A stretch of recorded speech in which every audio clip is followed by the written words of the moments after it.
ونعوذ بالله من شرور أنفسنا ومن سيئات أعمالنا من يهده الله فلا مضل له ومن يضلله فلا هادي له أشهد أن لا إله إلا الله وحده لا شريك له وأشهد أن محمدًا عبده ورسوله أما بعد فإن خير الحديث كتاب الله وخير الهدي هدي محمد صلى الله عليه وسلم وشر الأمور محدثاتها وكل محدثة بدعة وكل بدعة ضلالة وكل ضلالة في النار اللهم صل على محمد وعلى آل محمد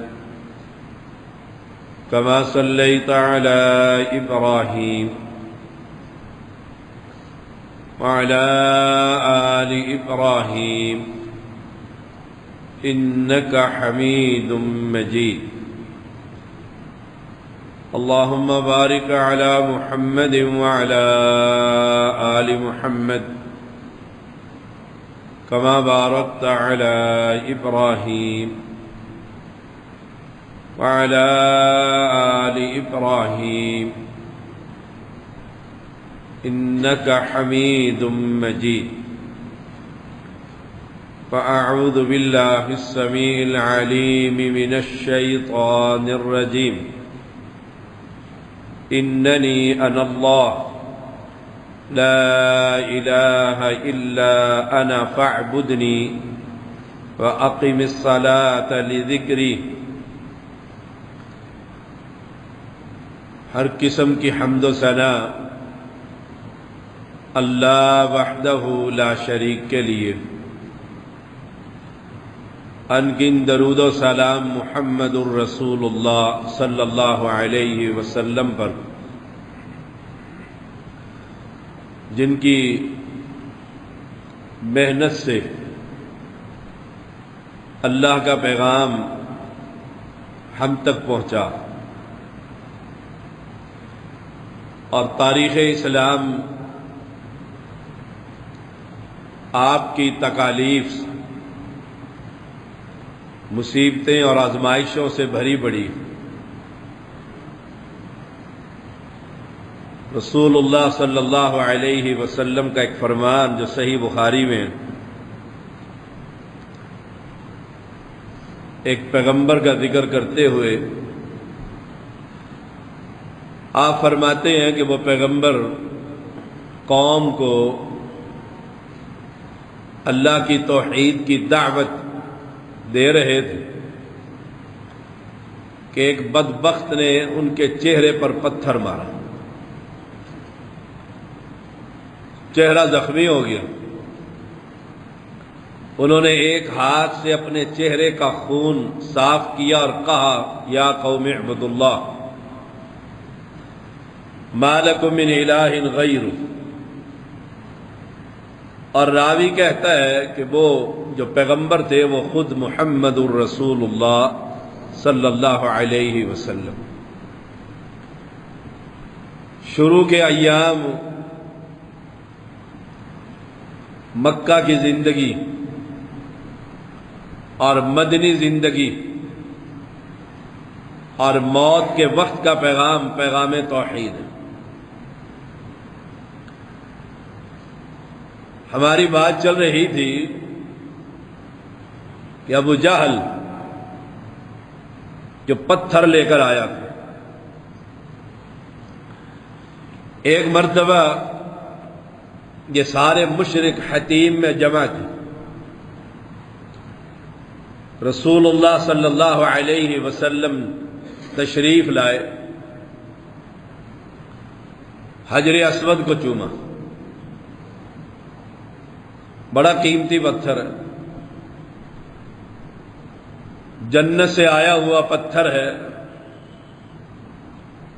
پیغمبر علیہ السلام کے ہاتھ سے لگا ہوا پتھر ہے۔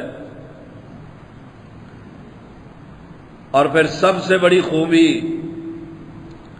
کہ جس نے ایمان کی حالت میں اس کو چوما، کل رب کریم اس پتھر کو قوت گویائی دے گا اور یہ بول کر چومنے والے کے ایمان کی گواہی دے گا۔ لیکن ہمارے ہاں جو چومنے کے لیے مسلمانوں کو مارا اور دھکم پیل، یہ پیغمبر علیہ السلام کی سنت نہیں ہے، یہ تو فساد ہے، بدعت ہے۔ ہاں رش نہ ہو، آرام سے کوئی موقع مل جائے آسانی سے چومنے کا موقع نصیب ہو جائے تو پھر بڑی خوش نصیبی، لیکن کسی مسلمان کے اوپر پھلانگ کر جانا، جیسے آپ نے حج کے موقع پر دیکھا، اللہ اکبر، گالیاں اور مار اور دھاڑ، اس حجر اسود کو چوما۔ مشرکین جو تھے وہ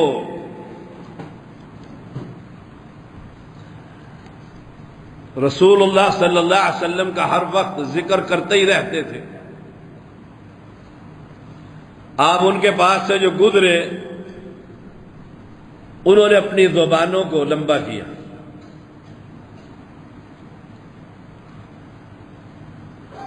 طعنے دیے۔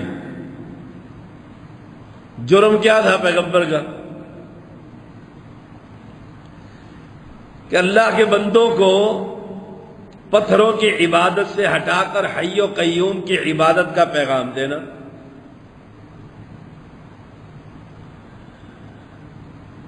اور لوگ گالیاں دے رہے ہیں، انک لمجنون۔ عبداللہ بن عمر بن عاص وہ کہتے میں بھی ان کے ساتھ تھا حتیم میں نے پیغمبر علیہ السلام کے چہرے پر ناگواری کا اظہار دیکھا۔ تکلیف تو ہوتی ہے نا، اور ہم اتنی سی بھی تکلیف نہ کریں کہ برادری جمع ہو اور انہیں بتلائیں کہ اللہ کے علاوہ کوئی مشکل کشا نہیں۔ ہم اپنا ایمان اور ہمارے پیغمبر کی محنتیں اور ہمارا تعلق بھی بڑا گہرا ہے۔ کسی بھی شخص کو یہ کہہ کر کہ تو نبی کو مانتا ہے، وہ فوراً کہے گا کیا تو مجھے مسلمان نہیں مانتا؟ لیکن عملی زندگی اور پیغمبر کی محنت دیکھو، پھر آئے اور پھر چکر کاٹا، طواف جو کر رہے ہیں، پھر ان کا سامنا ہوا اور انہوں نے پھر پیغمبر علیہ السلام پر زبان لمبی کی۔ میں کہنا چاہتا ہوں، ساری دنیا کے لوگوں کی عزتیں جمع کر کے نبی کے قدموں پر نشاور کر دیں، پیغمبر کا مقام اور شان بہت بڑا۔ ہم تو اس جھوٹی عزت کو، جھوٹی شہرت اور چدراہٹ کو قائم رکھنے کے لیے کہ کوئی ہمیں برا نہ کہے، اور جس کا ذکر نماز میں، اذان میں، قرآن میں، اسلام میں، جہاں رب کا ذکر ہے وہاں اس کے پیغمبر کا ذکر ہے، اور لوگ اسے گالیاں دے رہے ہیں۔ کیوں؟ قولوا لا الہ الا اللہ۔ تیسری مرتبہ پھر گزر ہوا، پھر لوگوں نے گفتگو کی، آپ ٹھہر گئے اور کہا قریشیوں سن لو، جس کے ہاتھ میں میری جان ہے، میں تمہارے قتل و ذبح کا حکم لے کر آیا ہوں۔ اور مشرکین کا یہ عقیدہ تھا کہ بیت اللہ میں جو کہا جائے رب سنتا ہے اور قبول کرتا۔ سب نے کہا ابو القاسم چلے جائیے، تشریف لے جائیے، آپ کبھی نادان نہیں تھے، سب ہی طاری ہو گیا۔ سنانے کا مقصد یہ ہے کہ نبی کی محنت دیکھیے اور ہماری محنت دیکھیے۔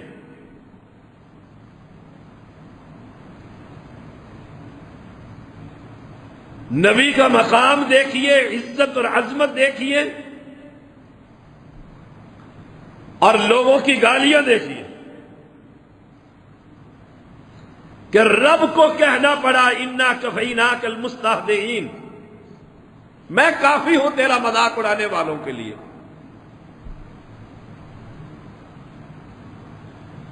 آخر انسان تھے،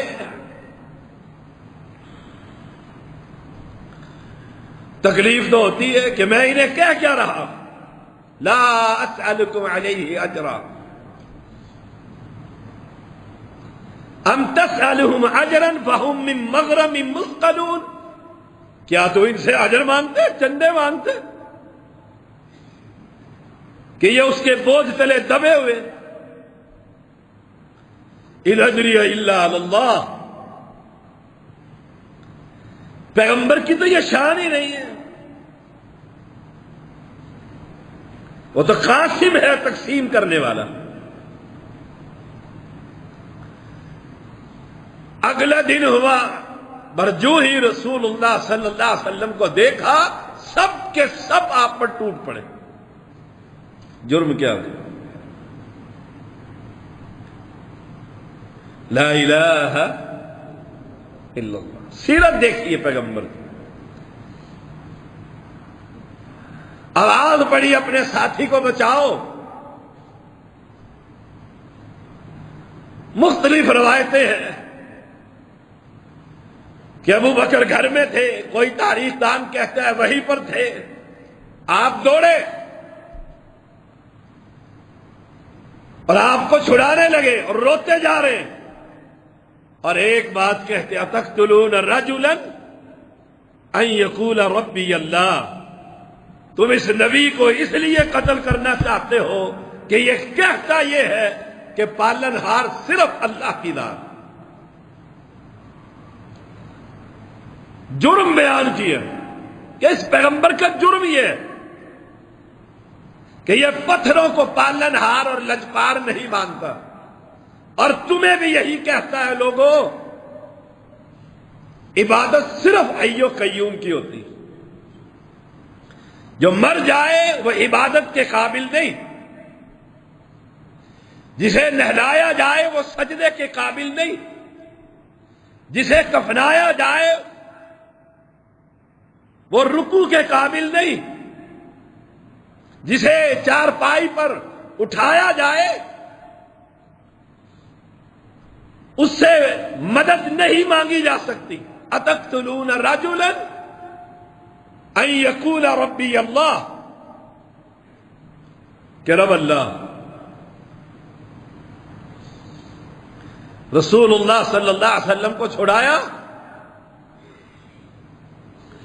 مکہ کے مشرکوں نے پیغمبر کو چھوڑا، ابو بکر پر ٹوٹ پڑے۔ اتنا مارا کہ تاریخ کہتی ہے آپ کا ناک اور چہرہ برابر ہو گیا۔ جرم کیا تھا اس ابو بکر کا کہ اپنے حبیب کا دفاع کر رہا ہے، اور حبیب کا قصور کیا ہے کہ لوگوں کو پتھروں کی عبادت سے ہٹا کر ایک اللہ کی عبادت کا پیغام جو ہم نہیں دے رہے۔ اکثر مساجد کے خطبہ نہیں دیتے خطبہ کہ لوگوں کو یہ کہا جائے نہ علی مشکل کشا ہے نہ محمد مشکل کشا صلی اللہ علیہ وسلم۔ کوئی انسان مشکل کشا نہیں، نہ ولی نہ نبی نہ امام الانبیاء، کوئی حاجت روا نہیں۔ اور اسی نقطے پر پیغمبر کی نبوت کا آغاز بھی ہے، اختتام بھی۔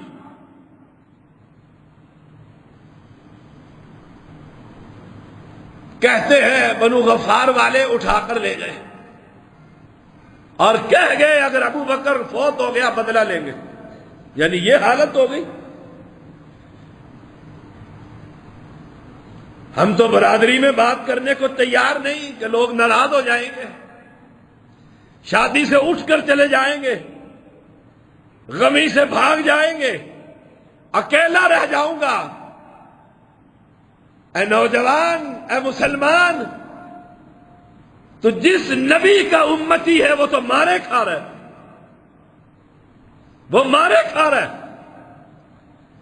جس ابو بکر کے نام پر بیٹے کا نام ابو بکر رکھا ہے اسے گٹھڑی میں باندھ کر اٹھا کر لے گئے. کھانا اور پینا بند ہو گیا، ماں بھی ساتھ بیٹھی ہوئی ہے، اور پیغام آنکھ کھلی، کھلتے ہی پوچھا میرے محمد کا کیا حال ہے. آئے ہائے صلی اللہ ہو، کوئی انتہا ہے پیار کی.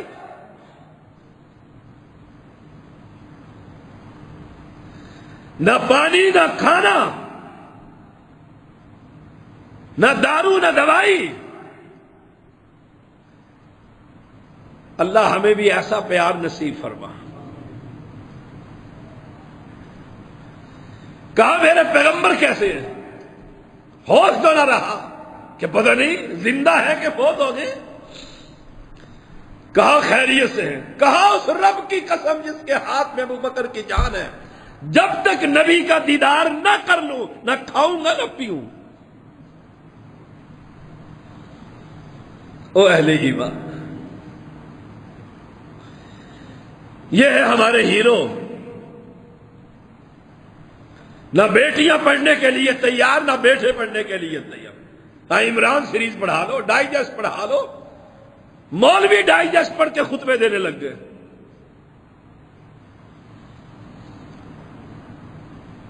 ڈاکٹر فضل الہی حافظہ اللہ، اللہ ان کو ایمان اور صحت کے ساتھ لمبی زندگی عطا فرما.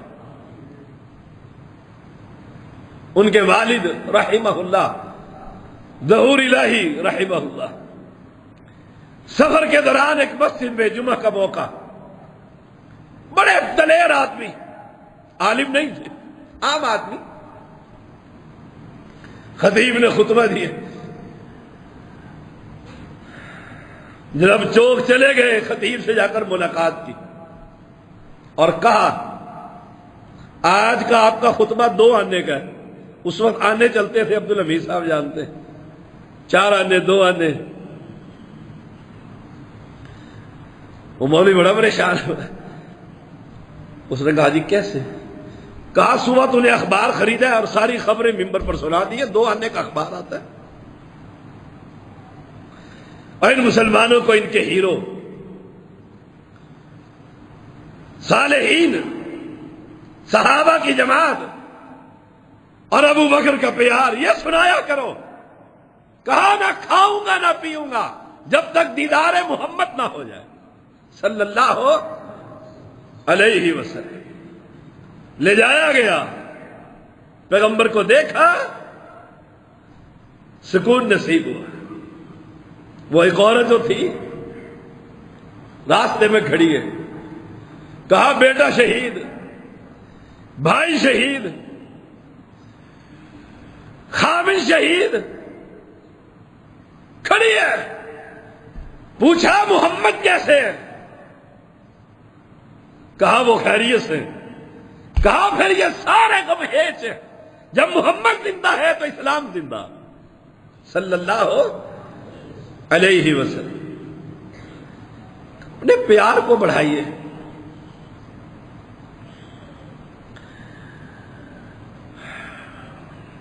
ابو بکر صدیق رضی اللہ تعالی پیغمبر کا ساتھی، جس کے بارے میں پیغمبر نے کہا تھا میں نے ہر شخص کا بدلہ دے دیا سوائے ابو بکر کے، سوائے ابو بکر کے.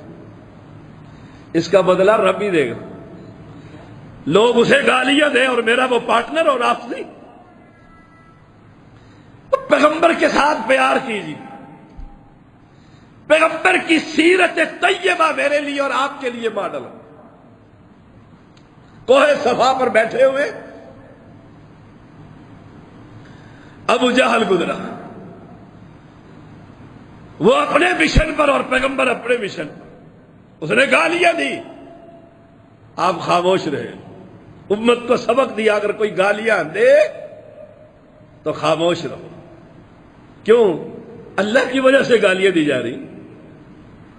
کہتے ہیں ملا، میں داڑھی اس لیے نہیں رکھتا کہ لوگ ملا کہیں، اور صوفی اور مولوی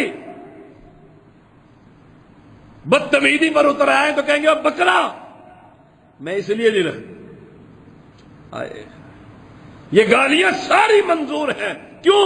کہ نبی سے مجھے اور آپ کو پیار محبت ہے۔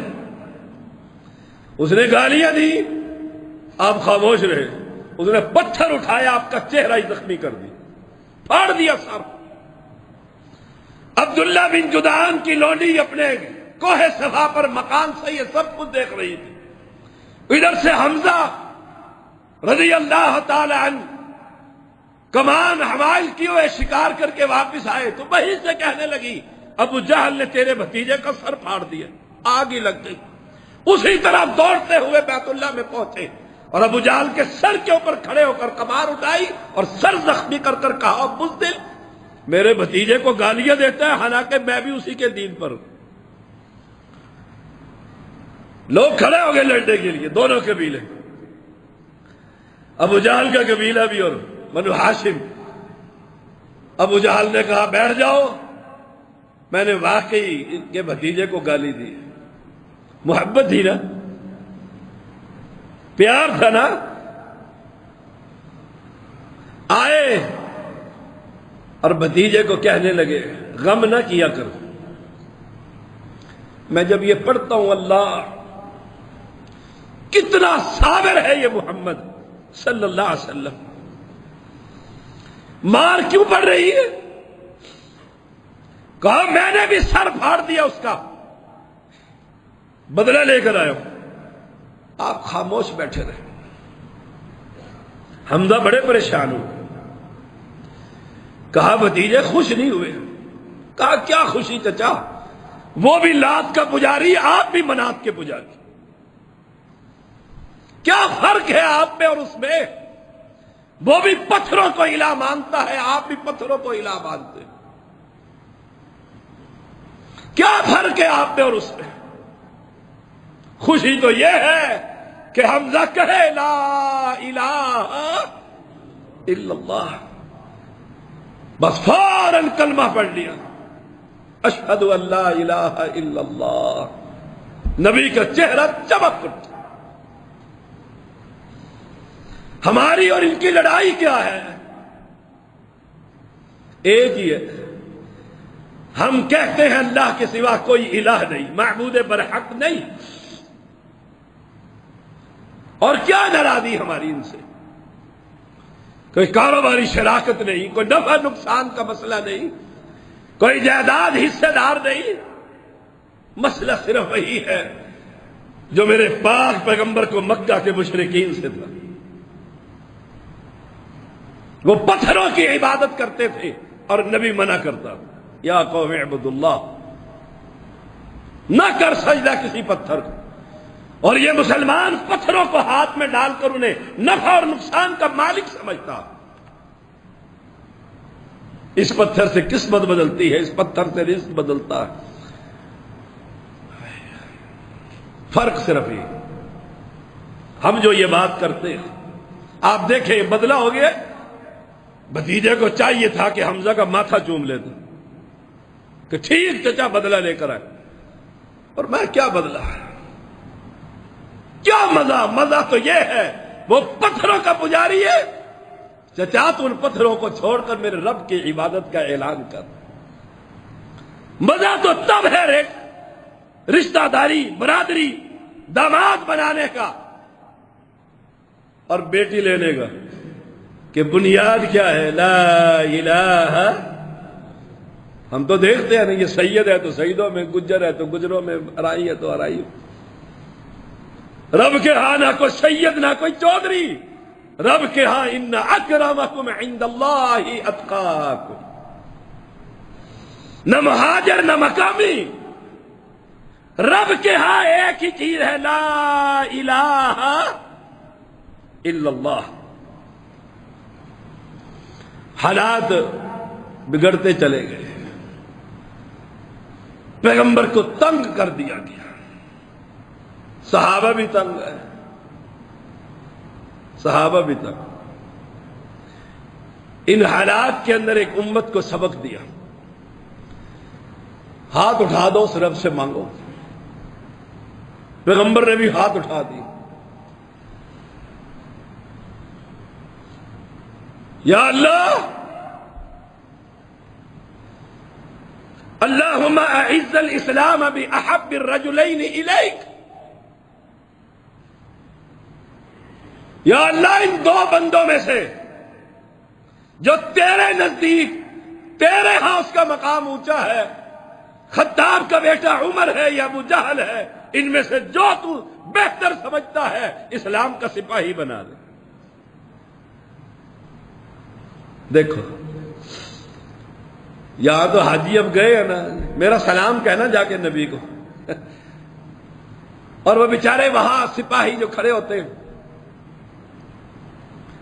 یہ بھاگتے اور جا کر ادھر نبی کی قبر ہے، اور یہ ادھر ہاتھ کھڑے کر کے یا نبی بس دے دے، لے کے جاؤں گا، اور وہ صورتیں پکڑ پکڑ کے کان سے سیدھا کرتے رہتے ہیں، ادھر اس سے مانگ۔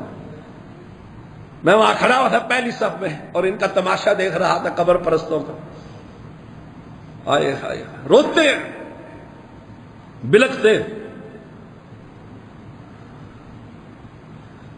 اور کہتے ہیں جالی چوم لین دے، وہ پہرے دارا روزے دی جالی چوم لین دے، اور بیچارے اس میں سوراخوں میں دیکھتے ہیں کہ کہیں نبی نظر آ جائیں بیٹھے ہوئے سامنے، کہاں قبر اور کہاں وہ سامنے دیوار، وہ تو بہت نیچے قبر ہے،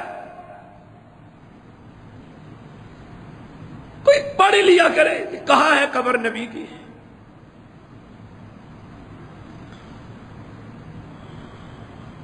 اور وہ پکڑ کے سیدھے کھڑے گئے، پہلی صف کے اندر کھڑا کدھر ہے؟ پہلی صف میں۔ بیت اللہ کدھر ہے؟ ادھر۔ نبی کی قبر ادھر، ماں کھڑے ہو کر نبی سے مانگ رہے، ایک بندے نے غصے سے پکڑ سیدھا کر دی، اب اسے عربی تو آتی نہیں تھی، اس نے کہا پنجابی میں، کدھر تو پاکستان ہوئے میں تیری گچی لا دوں، تجھے میں قتل ہی کر دوں۔ اور مانا کس سے؟ یہ پیغمبر ہے، حالات نے تنگ کر دیا،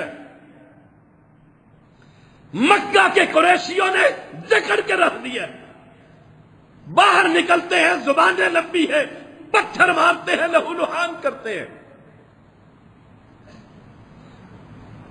دروازہ کھٹکھٹایا کس کا؟ یہی تو ہم کہتے ہیں، کوئی مسلک حدیث، کوئی نیا چاند چڑھ گیا، یہی تو ہم کہتے ہیں۔ آج میں ایک حدیث پڑھ رہا تھا، پیغمبر علیہ السلام نے دعا مانگی پیر کے دن، پھر منگل کے دن، پھر بدھ کے دن، ظہر سے لے کر عصر تک بیٹھ گئے، اللہ نے دعا قبول کر لی۔ راوی کہتا ہے جس نے کوئی دعا قبول کروانی ہو، بدھ والے دن ظہر پر کر بیٹھ جائے، عصر تک مانگتا رہے، رب قبول کر لے۔ مانگا کس سے؟ امام الانبیاء مانگ کس سے رہا؟ یا اللہ مکہ کے لوگوں نے جینا مشکل کر دیا، جینا دوبھر کر دیا، یہ بڑے بڑے کفر کے تھم جو ہیں، عمر ہے یا ابو الحکم ہے، یا اللہ ان میں سے ایک ہی میرا ساتھی بنا دے، کوئی حالات گزر جائے۔ اور ہم کسے مانگتے ہیں؟ بابا شاہ جمال پتر دے دے رتا لال، ککڑ گھیلتے پتر دے، اے مولا علی شیر خدا میری کشتی پار لگا دے۔ ان کو پتہ ہی نہیں، قرآن کہتا ہے تمہاری پکار نہیں سنتے، تمہیں جواب نہیں دے سکتے، اور قرآن بڑی خوبصورت کتاب ہے. انک لا تسمع الموتى، انک، یہ کاف کی جو ضمیر ہے یہ پیغمبر کو، بے شک تو،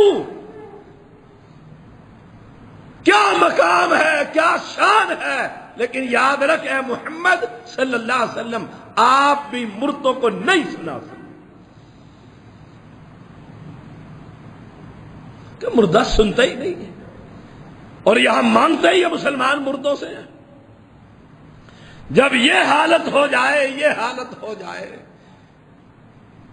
کہ بندے رب کو ہی نہ جانتے ہو، رب کو ہی نہ پہچانتے ہو کہ اللہ کون ہے، اننی انا اللہ لا الہ الا انا فاعبدنی، رب کو ہی نہ پہچانتے ہو، پھر کفار قرآن سے کھیلا ہی کرتے ہیں. بڑی تکلیف دہ بات ہے کہ قرآن کو فٹ بال بنا لے کافر. اس کی آخر وجہ کیا، کبھی سوچا؟ ہم نے قرآن چھوڑ دیا، ہم نے رب کو چھوڑ دیا، صاحب قرآن کو چھوڑ دیا، جس نے نازل کیا اس کو چھوڑ دیا، پھر کافروں نے یہ کرنا ہی کرنا تھا. جلوس نکالو، احتجاج کرو، ان کا بال بی بی کا نہیں ہوتا. کریں کیا؟ اپنی زندگی قرآن کے مطابق بنا لیں، اپنے گھروں میں قرآن کو پڑھنے والا بنا دیں، اپنی اولادوں کو حافظ قرآن بنا دیں، گھر گھر کے اندر قرآن کا حافظ. انا نحن نزلنا الذکر وانا لہ لحافظون. پھر اللہ قوت دے تو ٹکرا جاؤ، ورنہ یہ پیغمبر کی سیرت ہے. یہ قرآن سناتے ہیں پیغمبر اور وہ گالیاں دیتے ہیں انک لمجنون. اور رب کہتے ہیں قم، کھڑا ہو جا، فانذر وربک فکبر، سنا انہیں قرآن کہ لا الہ الا انا فاعبدنی. مذمت کرنے سے مسلمان یہ سمجھتا ہے جلوس نکالا ساروں نے اور پورا اسلام آباد سیل کر دیا اور امبیسی کے سامنے جا کر گالیاں دے دی، حق ادا ہو گیا. قرآن حق ادا ہو گیا؟ سوچ لیجیے گا اپنے آپ سے، حق ادا ہو گیا؟ اگر وہ نبی کی گستاخی کریں، ہم نبی کے سنتوں کے شدائی بن جائیں، پورا گھر اسلام کے مطابق. آخری بات، آپ کو یاد ہوگا دریائے ساری قرآن اور کتابیں جلا دی تھی، آگ لگا دیے تھے. سمجھتے تھے کہ قرآن جلا کر حافظ ختم ہو جائے. آج تک نہیں، قیامت تک زبر زیر بھی آگے پیچھے نہیں ہو سکتا. اللہ نے یہ مسجدوں کے اندر حلقات لگائے ہوئے، حافظ بن رہے ہیں دھڑا دھڑ. کیا سمجھتے ہیں؟ لیکن اپنی اصلاح اور آپ بھائیوں کی اصلاح، یہ میں سمجھتا ہوں قرآن پڑھنے میں ہے، پڑھانے میں ہے، یاد کرنے میں ہے، اس کی حفاظت کرنے میں.